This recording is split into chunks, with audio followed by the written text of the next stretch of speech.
I think it is important to make school fun. And when school is fun, you don't get kids waking up in the morning and say, do I have to come to school again? So we embrace technology because it helps us make learning more engaging.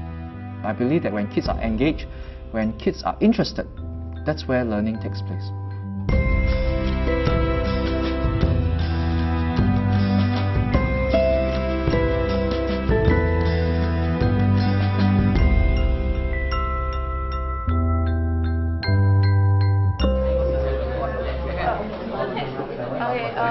The kids are really from a very different world now.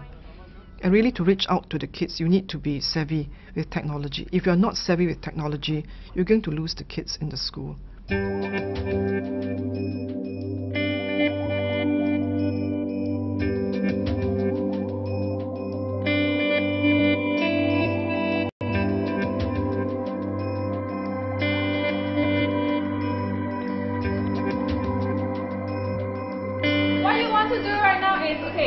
Think of the Socratic question.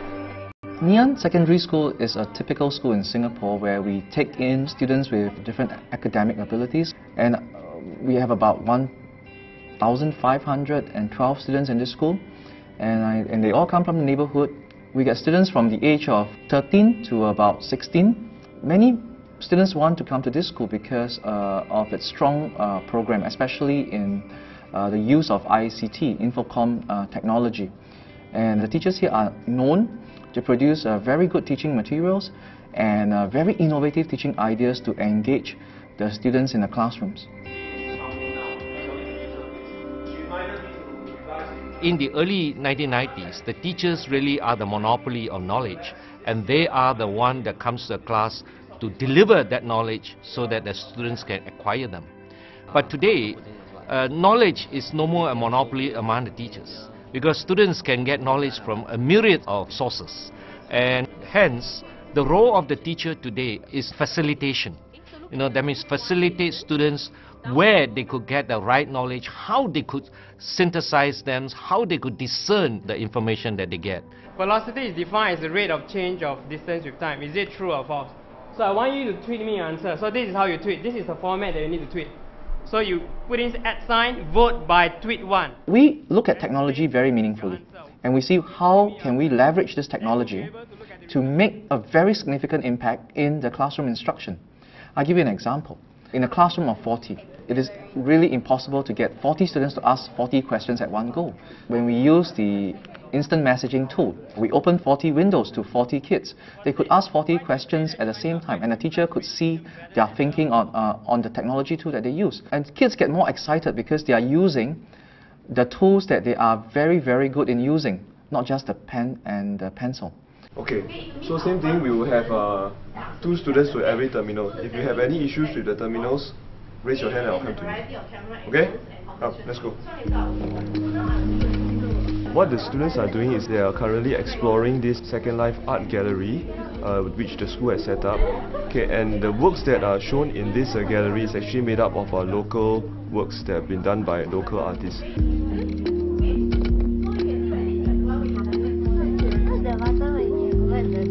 First of all, the online platform is very, very useful because it's something that really engages the students. They will be chatting with one another, okay, about the works using the elements of art, principles of design, as well as reading other students' comments as well. If they would like to, they can actually leave notes for other students to read.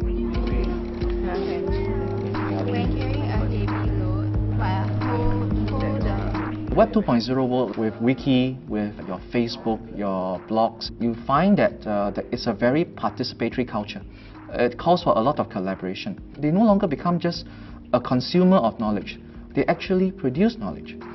What are the important things that you have discovered so far? The election here And the tendency to lose their action. I find that students themselves are often on Facebook, so instead of looking at them and looking at Facebook as a distraction, I would rather use it to engage them. They even, like when they're stuck with certain question, they post up the question to the class, and you see responses, and they are learning from each other, which I think it's better because there's more motivation, intrinsic motivation for them to learn, rather than okay, I tell you to do this and I tell you to do that. I would say that the teachers in this school, myself included, we scan the globe for best practices.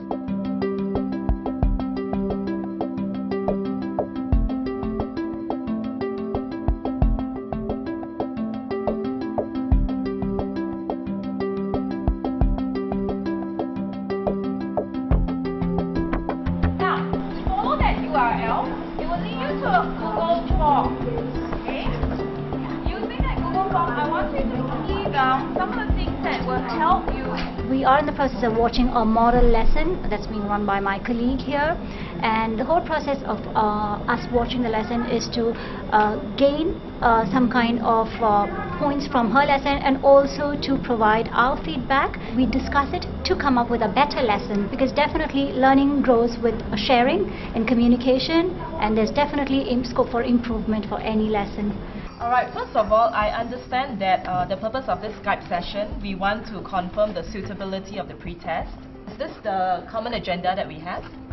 Yes, the common agenda. Yeah, that's right, yeah. Okay. Maybe we can think about it, if we give it to the children as is, some of them might actually come up with the idea of the steepness of the slope. There's always something new to learn. You're never at a standstill. You're always moving ahead, pushing boundaries, trying to discover new things, new ways of teaching. So it's exciting, because even if the pedagogy is sound, there's always a technology that's always challenging us, and we always have to find new ways to connect with the kids and to challenge them.